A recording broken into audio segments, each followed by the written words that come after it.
打呼不是病，但是会要命。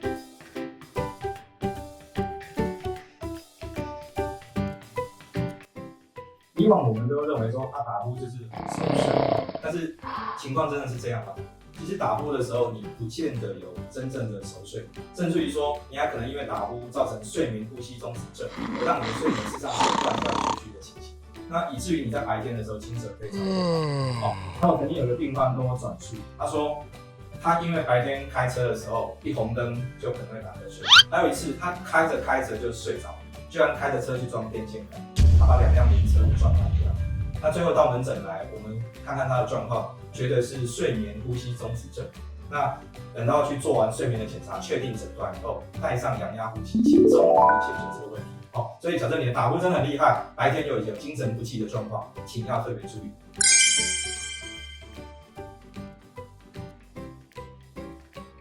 有一些人他很明显是早上起床他就觉得精神不好。好，那么第二个可能是他到下午才精神不好。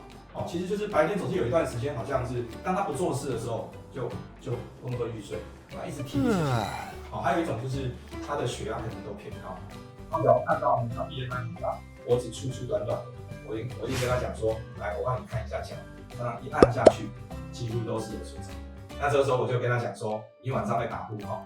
然后这个时候站在后面的人可能是他太太，就是一直点头。他说你怎么会知道？我说对，我就是知道。太太其实是我们临床经验的哈。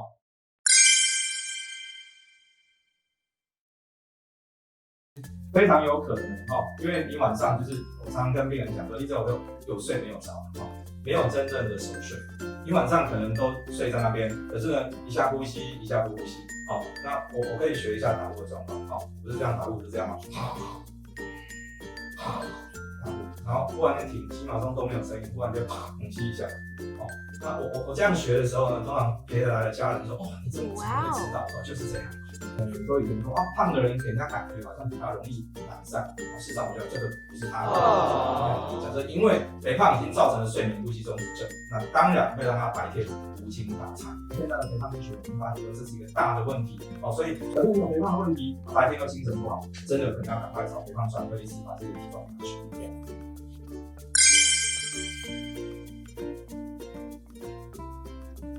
这个是我们的鼻腔，这是口腔。那下面呢，前面是食道，后面是气管。那所谓软组织太多，就是这个地方软组织太多。你平常醒着的时候，呼吸道是张开的，但是你睡着，这呼吸道就狭窄。这个结构上都是因为这脖子这个旁边有关呼吸道空气经过的地方软组织太多，睡着的时候这个呼吸道塌陷所造成的打呼的声音。有些人是先天的。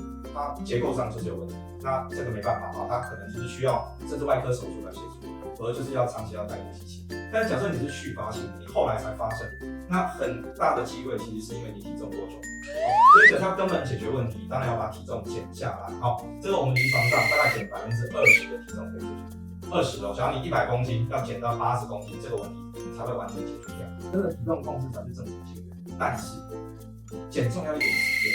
哦，你当初胖上去的时候，可能花了好几年，你怎么可能忽然间一下悬崖式的减掉20%？所以在减的过程当中，你为了要先改善你的生活品质，其实我建议是不妨可以先戴氧压呼吸器。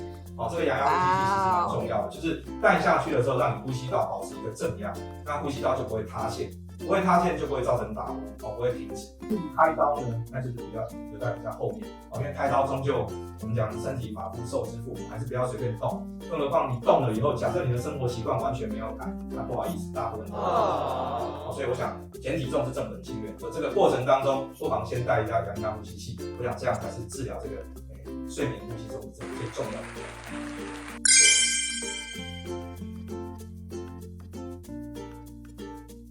每个7个字哈，少吃多动有东西哈，就这么简单，我讲完了。